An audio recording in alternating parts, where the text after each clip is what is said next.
Hello everyone and good morning po sa inyong lahat. Ayan, happy Wednesday. So for today's video ay tara at samahan niyo po akong magluto nitong ating napakasarap na saging na saba at gagawin po natin giniris at baduya. Ang tawag po dito sa Bicol. Giniris is parang medyo maliliit po yung slice mo nung saging na saba. Yung baduya naman po ay hinati mo lang sa dalawa yung isang buo. Ayan.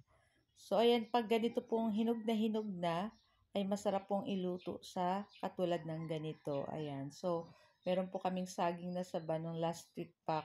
Hilaw na hilaw pa siya. Pero ngayon po ay hinog na kaya niluto na lang namin ng katulad ng ganyan. So, gumamit lang po tayo dito ng cornstarch kasi naubusan po kami ng harina. Ayan, naglagay lang po kami ng 2 kutsarang asukal, tapos naglagay din po ako ng konting asin. Ayan, tapos ihalo po natin yan dyan sa cornstarch, tapos lagyan po natin ng tubig, tapos ilubog na natin dyan yung ating mga saging. Ayan. So, yan po ang tawag sa giniris. Ayan, yung hinihiwang maliliit. Tama lang naman, di naman sobrang liit. Ayan. Yan po ang giniris dito sa Bicol na saging. Tapos, syempre, kailangan natin magpainit ng mantika sa ating kawali. At pag mainit na yung ating kawali, pwede na natin dyan ilagay yung ating nilubog kaninang saging dun sa ating inanong cornstarch. Tinunaw na cornstarch na may sugar. Ayan.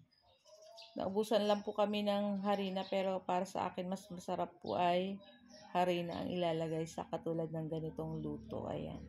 Pero okay lang naman po at malutong, lalong lumutong naman dun sa ating cornstarch na ginamit. Ayan.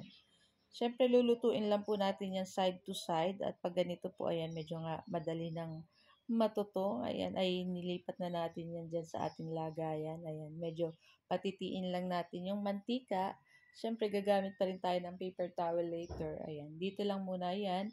At pagkatas isunod na rin natin dyan yung ating giniris naman. Yung kanina, baduya, ngayon naman ay giniris. Ayan, so sa isang kawali, nakalagay po tayo dyan ng 4. Ayan, wag lang natin punuin yung ating kawali para madali po ang pagbabalik. O, charot. So, ayan na nga at luto na rin yung kabila nito.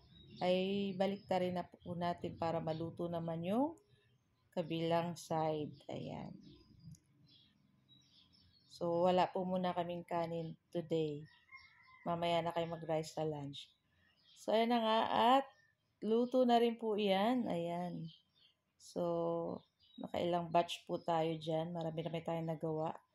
So, guys, ito lang po ang aming video today at sana po nag-enjoy kayo. Kung bago pa lang po kayo sa aming page, sa aming YouTube, huwag niyo po sana kalimutan mag-like, mag-follow at mag-subscribe para palagi po kayo updated sa aming mga bagong video. So guys, thank you for watching.